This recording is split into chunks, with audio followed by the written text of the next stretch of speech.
If God gives you a word or a promise, just know that He's going to do it. If God has ever given you a word, a promise, a vision, or even better yet, has stood in a place to defend you, just know that He is truly going to do it. It might come off in a way that you're just not expecting, but best believe that it's going to happen. But before we get into the deep end, I want to welcome you to today's episode of Holy Dose. This is your weekly encounter with God's Word, aka your Holy Dose, where truth meets the reality of life. And we invite God every single step of the way. So, hello, I am your host, Isabella Grace, and today's word was inspired by my personal devotion time with the Lord. And I had been reading Acts chapter 18. And this is following Apostle Paul as he was going around to different nations preaching the gospel. And what God does in this chapter amazed me. One, God spoke a word, and then two, God fulfilled that word. And I just wanted to share it with you. Hopefully, you also receive the same encouragement that I did. So, right now, where we enter into the text, Paul had been preaching the gospel. He was preaching it to Gentiles and Jews alike. And now, a little bit of like history. The Jews had history with God, but now they were in a place where they were denying Jesus because they felt like Jesus was opposing the law of Moses and the law of their forefathers. So now Paul is in a place speaking the gospel to them, but then also speaking the gospel to Gentiles, people who historically did not have that same relationship with God. So Paul is going around preaching the gospel. And now he's in a place where he had been like so desperately and so intentionally preaching the gospel to the Jews. But they completely like pushed him to the side and were like, no. And we're actually speaking blasphemies, as the Bible says. Again, this is Acts chapter 18. So Paul gets upset and he's like, you know what? This time I'm going to continue preaching the gospel, but now I'm preaching it to the Gentiles. So he goes off and he's preaching it. Now God comes to him in a vision of the night and he says, be not afraid, but speak, and hold not thy peace. For I am with thee, and no man shall on thee hurt thee. For I have much people in this city. So again, the context. Paul is in this place. He had been preaching the gospel. And now he's getting irritated. He's like, I'm sharing this gospel to Jews and Gentiles alike, but the Jews are negating or not accepting this word. So now I have a fire within me to preach this gospel, to let the Jews know, hey, look, you're also missing something. And then now share this thing with the Gentiles. So God is coming to him and saying, don't be afraid. Do it. Speak the gospel. Speak it to the nations. Speak it to the Gentiles as well. And make sure that you're not afraid, because the Jews might come, might try to do things. But be not afraid. Why? Because I am with you.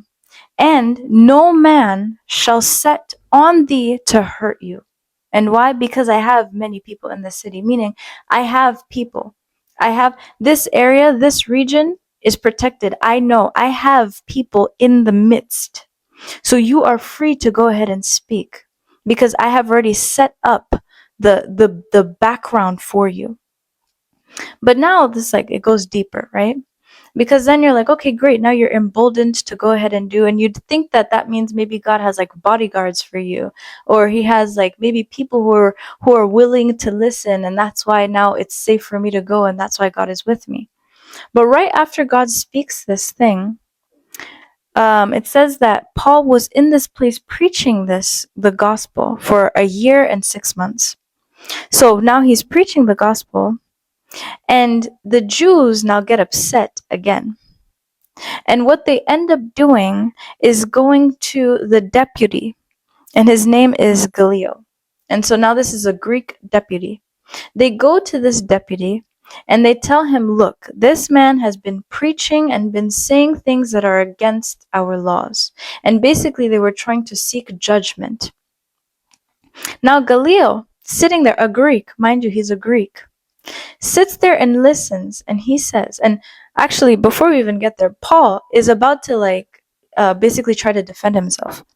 And the Bible, the way it puts it, that even before Paul was just about to open his mouth, Gallio steps in and says, listen, if it is a matter of right and wrong, if it is something that this man that you're bringing to me has done right and wrong, fine, we can talk about it.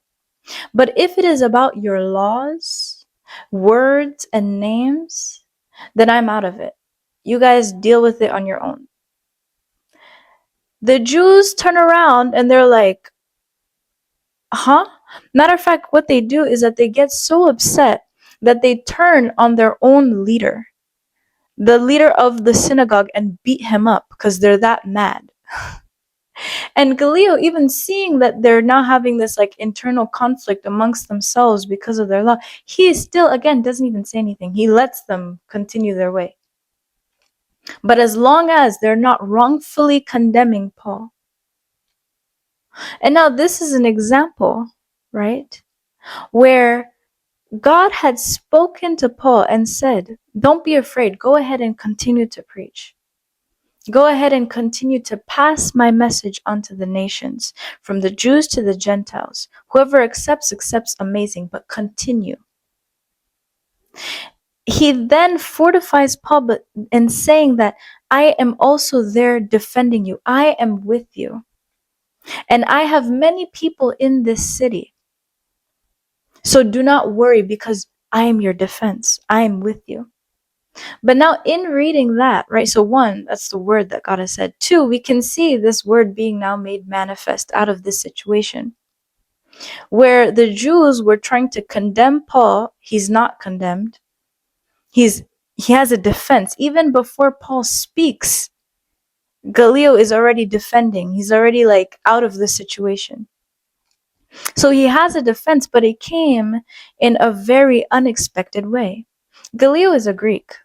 He's not a Jew. He's not a Christian.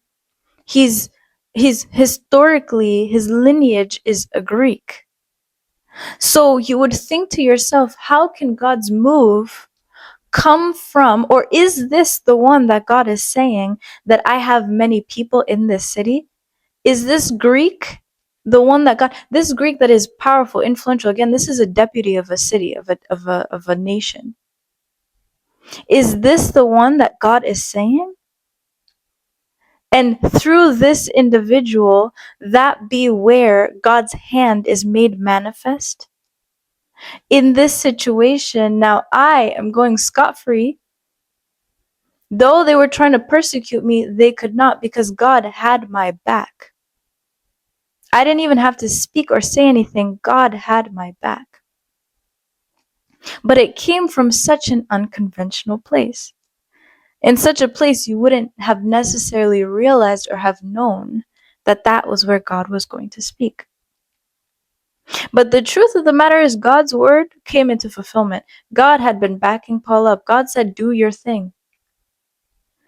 The word was made manifest, but how it came up being made manifest ended up giving even God a higher sense of glory than the way you would have wanted or would have thought for yourself.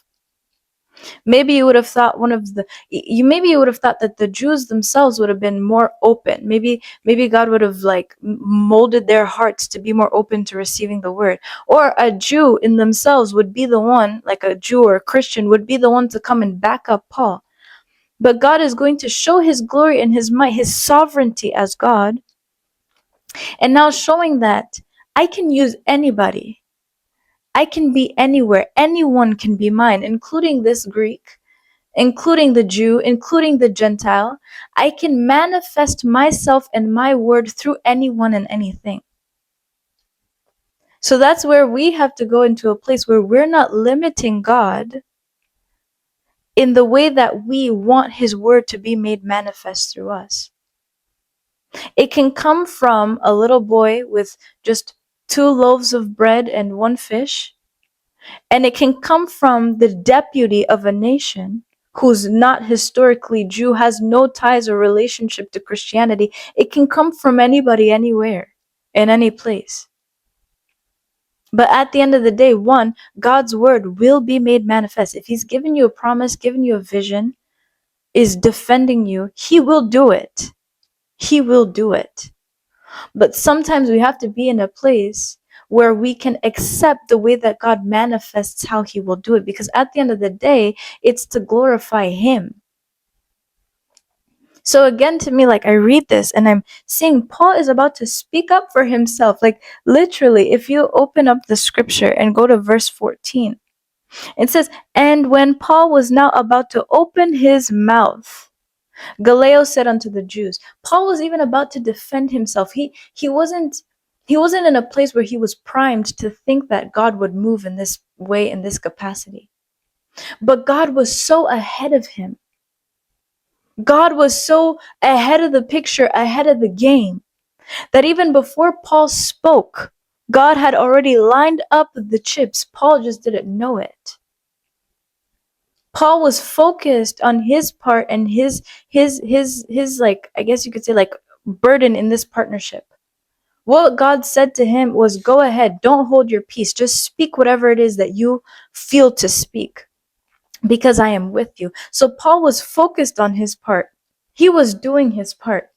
And then God came in and did his part. And again, like I said, God had already aligned the chips. He had already aligned the system. So it was just Paul entering into a place where God was giving him victory. And that's just amazing to see. Just the way God moves, the way God thinks, and how, again, his word will manifest. So I don't know who needs this word today. To hear that, one, if God has given you a vision, God has given you a word, God has given you a promise, just know that it will manifest. If God is sitting to try to defend you, oh, please know that he will do it in a better way than you could even try for yourself.